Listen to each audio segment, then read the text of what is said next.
Good morning. The Subcommittee on the Federal Workforce, Postal Service in the District of Columbia hearing now will come to order. I want to welcome Ranking Member Chaffetz, members of the subcommittee, our Chairman, Ed Towns, a gentleman from New York, all those witnesses, and also those in attendance at today's hearing. The purpose of today's hearing is to examine the merits and potential impact of H.R. 960, the District of Columbia Legislative Autonomy Act of 2009, and H.R. 1045, the District of Columbia Budget Autonomy Act of 2009, collectively. These measures introduced by Representative Eleanor Norton Holmes are intended to advance the concept of self-governance in the District of Columbia. The Chairman, Ranking Member, and Subcommittee members will each have 5 minutes to make opening statements, and all members will have 3 days to submit statements for the record. Before I get started with my statement today, I'd like to ask unanimous consent that the statement of Robert Branham, the Chairman of the 5th District Citizens Advisory Council, be entered into the record. Hearing no objections, that is so ordered. As mentioned earlier, the subcommittee convenes today, today's legislative hearing to examine H.R. 960, the District of Columbia Legislative Autonomy Act of 2009, and H.R. 1045, the District of Columbia Budgetary Autonomy Act of 2009, which are 2 bills in a series of legislative proposals introduced by Congresswoman Eleanor Holmes Norton to promote greater autonomy and self-governance for the residents and elected officials of the District of Columbia. Established by Article 1, Section 8, Clause 17 of the United States Constitution, the District of Columbia came to be our nation's capital in order to protect the institutions of national government and to prevent the disproportionate influence of any particular state. In establishing the seat of the federal government, the Constitution granted Congress exclusive legislative control over the District of Columbia. However, since ratification of the District Clause, Congress has employed various approaches to municipal governance in the nation's capital. Most notably, in 1973, Congress enacted the District of Columbia Self-Government and Governmental Reorganization Act, also known as the Home Rule Act. The Home Rule Act created the District's current governing structure, complete with a duly elected mayor and city council, thereby setting the nation's capital on the road toward self-governance. While the Home Rule Act of 1973 represented a significant step forward for the city's municipality, the Act also came with an array of checks and balances, such as the requirement that Congress review all locally passed legislation, as well as the District's annual budget, before final enactment can occur. Although the Home Rule Act attempted to strike a balance between Congress's constitutionally derived authority and the need to delegate aspects of this power to a local government, the fact of the matter is that the certain provisions of the Act have created a costly and sometimes unpredictable public policy-making process and an unaccommodating fiscal budget cycle for the city. It is for these reasons that my colleague, Ms. Norton, has introduced H.R. 960 and H.R. 1045 to do away with certain aspects of Congress's review authority as outlined in the provisions of the Home Rule Act.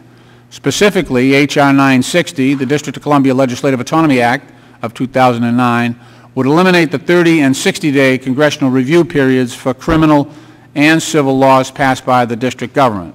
Along the same lines, H.R. 1045, the District of Columbia Budgetary Autonomy Act of 2009, would remove the statutory requirement that Congress annually approve the District's fiscal year budget, which is principally raised from local revenue sources.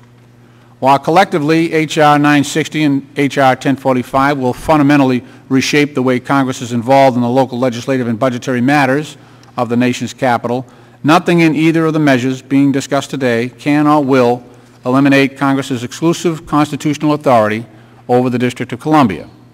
In other words, Congress will retain the power to repeal or amend laws, local laws, through the routine passage of legislation, and its right to annually review the myriad of federal payments to the District of Columbia.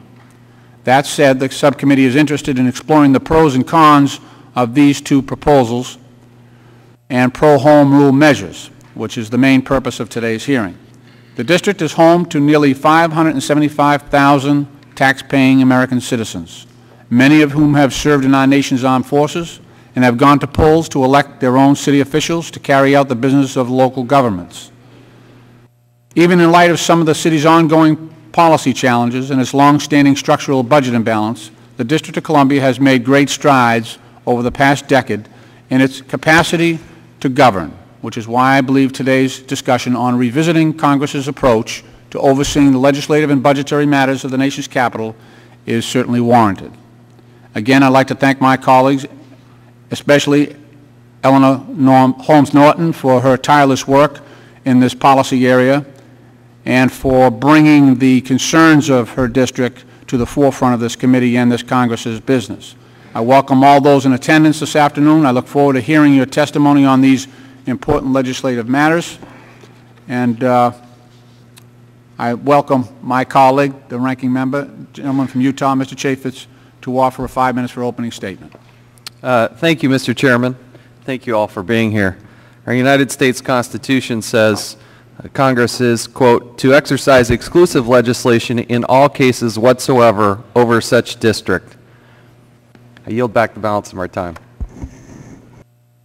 Chairman now recognizes the gentlelady from the District of Columbia, Eleanor Holmes Norton, for 5 minutes for an opening statement. I thank you, Mr. Chairman. I want to welcome my good friends from the district, Mayor Fenty, Council Chair Gray, the other witnesses at the table who are most expert in the affairs of the District of Columbia, more so than I or any of us in Congress could possibly be, but particularly, Mr. Chairman, do I want to thank you for affording us this hearing, which helps us to reach at least the goal I have set out here in the Congress, to have a hearing this year and for the second half of the 111th Congress to see the Congress take the historic step of freeing the district from its paternalistic oversight.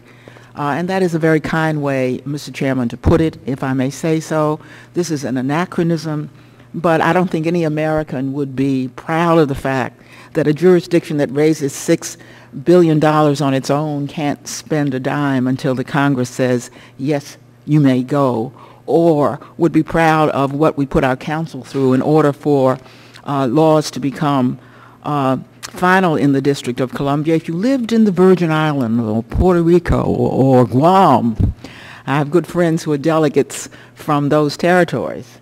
You never hear from the Congress of the United States attaching anything to your budget because they never see your budget. And by the way, they don't pay federal income taxes the way our residents do at a rate of second per capita in the United States.